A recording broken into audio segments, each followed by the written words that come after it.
अक्षय चला.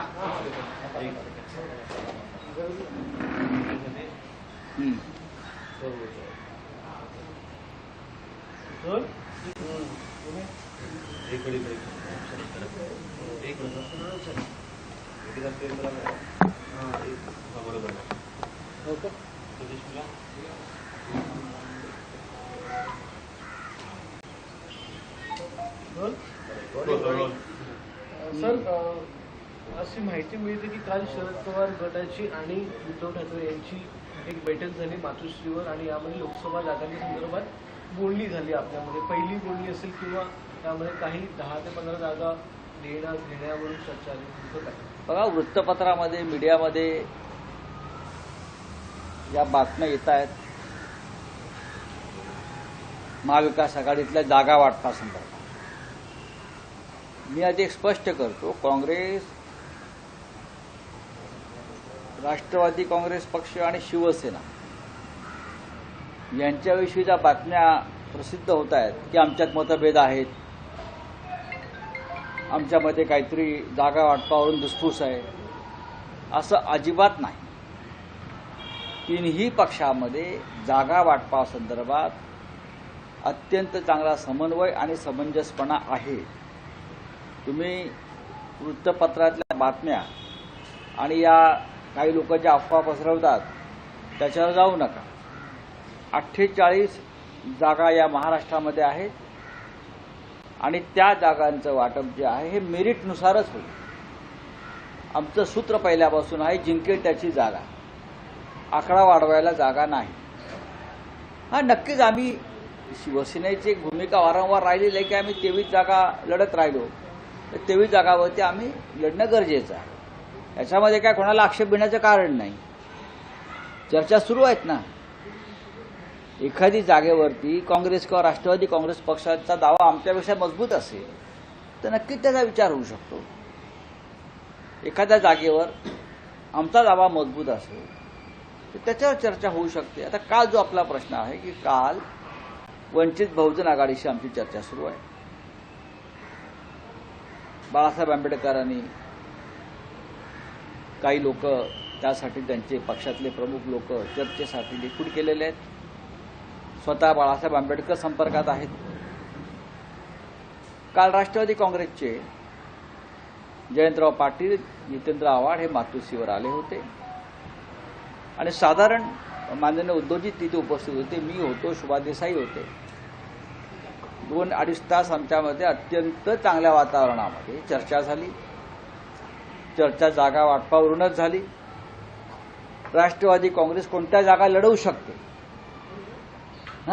त्यांची बलस्थानं नक्की कुठे आहेत याच्यावर चर्चा करायला काहीच हरकत नाही.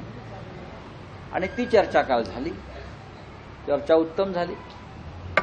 त्याच्यातून एक ज्याला आपण दिशा असते ती स्पष्ट झाली की राष्ट्रवादी काँग्रेस ही कोणत्या जागांवर लढायला इच्छुक आहे. अशा पद्धतीनं काँग्रेसची चर्चा होईल, एकत्र चर्चा होईल ना. 3 पक्ष एकत्रच आहेत. वृत्तपत्रातल्या बातम्या ज्या येतात त्या अत्यंत चुकीच्या आहेत. शिवसेना या महाराष्ट्रातला एक तळागाळात रुजलेला कायम वाद, वादळं, तुफान, संकट पचवून झेलून उभा राहिलेला पक्ष आहे आणि आम्हाला आमची ताकद माहिती आहे. सर, सीट शेअरिंग को लेके कल होने दोन का. हा, महाराष्ट्रातले काही नेते काल काँग्रेस हायकमांडला भेटायला गेले होते, काँग्रेसचे नेते, आणि त्यांनी असं सांगितलेलं आहे की वंचित बहुजन आघाडी ही अजूनही तयार नाही आहे महाविकास आघाडीमध्ये यायला. बघा, असं आहे की जोपर्यंत आमची चर्चा काँग्रेस संदर्भात ही दिल्लीतल्या प्रमुख नेत्यांशी सुरू आहे. वंचित बहुजन आघाडी म्हणजे बाळासाहेब आंबेडकर यांचा जो पक्ष आघाडी आहे त्या संदर्भात शिवसेनेची युती झालेली आहे. ती युती जाहीर झाली 1 वर्षापूर्वी. माननीय शरद पवार म्हणजे राष्ट्रवादी काँग्रेस पक्षाची कोणतीही अशी भूमिका नाही की वंचित बहुजन आघाडी आपल्याकडे राहू नये. किंबहुना पवार साहेबांची भूमिका स्पष्ट आहे की बाळासाहेब आंबेडकर आणि वंचित बहुजन आघाडी हे आपल्याबरोबर राहायला पाहिजे. आणि महाराष्ट्रातल्या काँग्रेस नेत्यांचंही तेच म्हणणं आहे. तिघांमध्ये बाळासाहेब आंबेडकरांविषयी कोणताही मतभेद नाही. तर या संदर्भात एक होतं की काल काँग्रेस नेत्यांनी जे महाराष्ट्रातील नेते नाना पटेल असतील किंवा वंचितवार असतील यांनी एक फॉर्म्युला ठेवला आहे कमलमध्ये, त्यामध्ये काँग्रेसला 22 जागा, शिवसेना नाही बघा, असे कोणत्याही फॉर्म्युलांवरती कधी चर्चा होत नाही.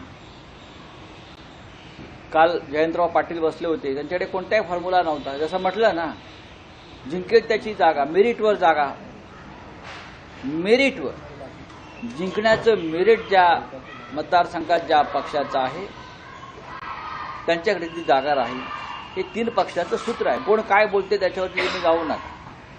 आणि हे सूत्र संपूर्ण देशभरातलं आहे. इंडिया आघाडीचं हे संपूर्ण देशभरातलं सूत्र आहे. हे फक्त महाराष्ट्रातलं नाही. या देशामध्ये किमान 350 जागा अशा आहेत त्या जागेवरती हे सूत्र लागू होईल.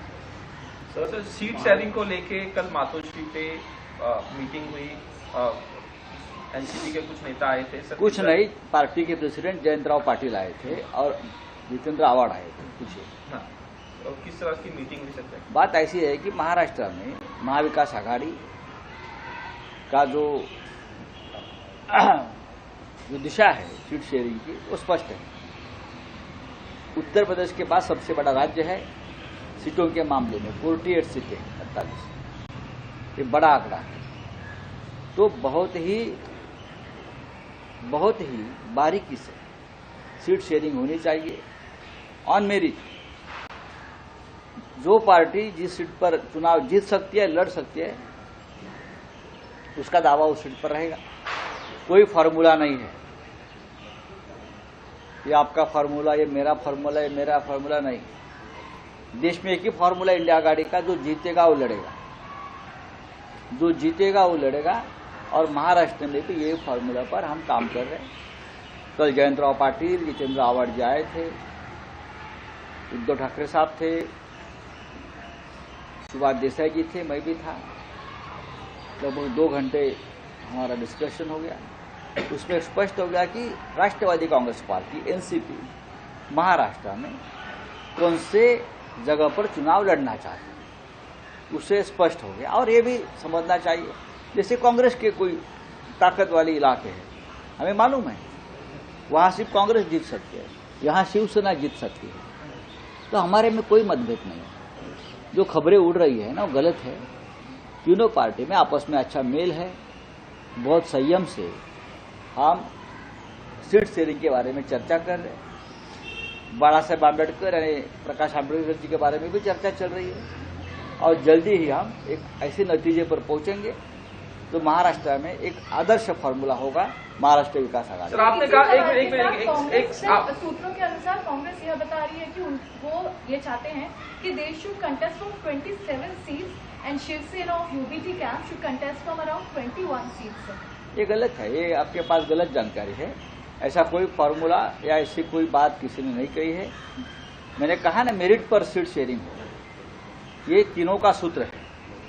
और ये पूरा इंडिया आघाड़ी का पूरा देश में यही सूत्र रहेगा. मेरिट पर जो जीतेगा वो लड़ेगा, उसको सीट मिलेगी. सर, आपने कहा कि खबरें आ रही हैं कि एनडीए में कोई डिस्प्यूट नहीं है सीट शेयरिंग को लेकर, और जो भी खबरें आ रही हैं वो आपने कल बयान दिया कि कांग्रेस को 0 से शुरू करना पड़ेगा. नहीं, आपने गलत तरीके से उसका है. हाँ, वही उसका. मैंने ऐसा नहीं कहा कि कांग्रेस को 0 से शुरू करना.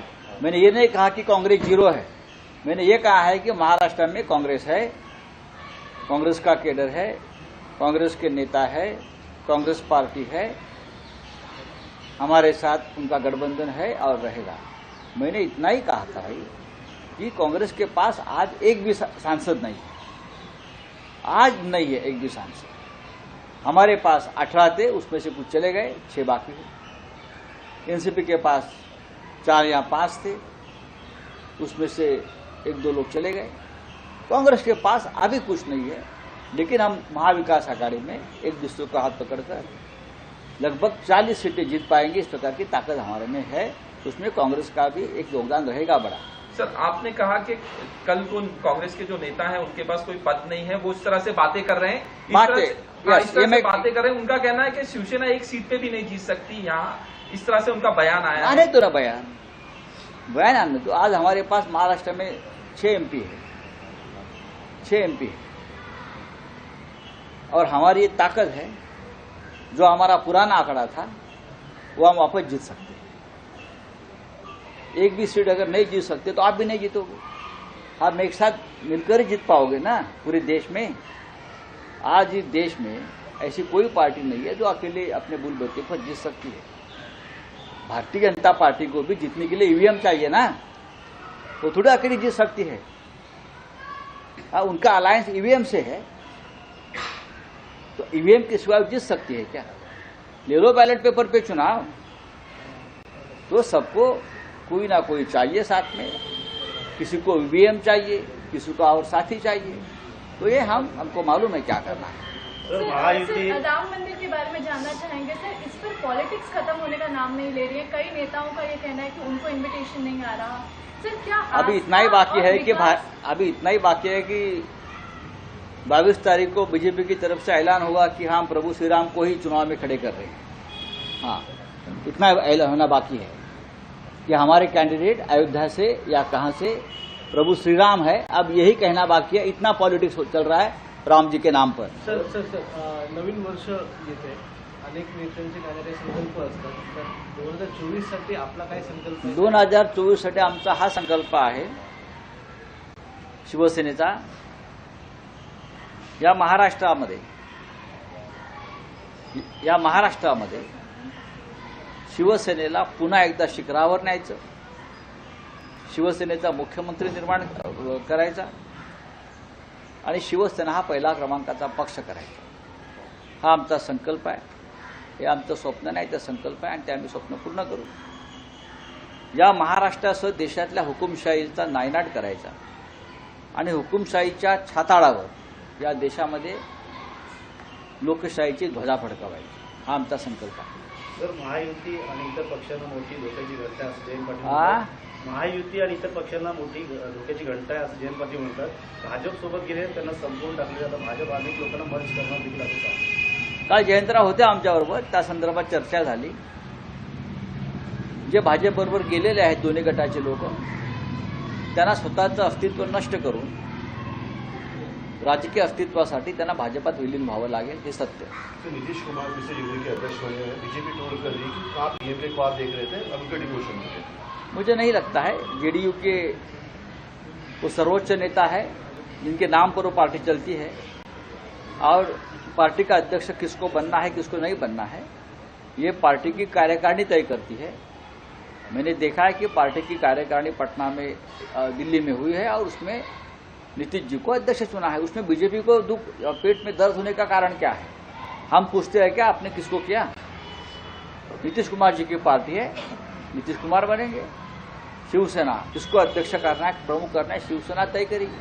कांग्रेस पार्टी का निर्णय कांग्रेस करेगी। चलिए सर, नाशिकमधून मुस्लिमसाठी भाजपकडून त्यागाची तयारी करा। Thank you sir.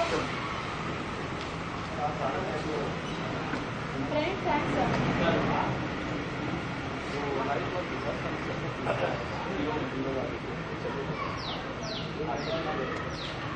भाई हो गया ना अक्षय, बराबर आज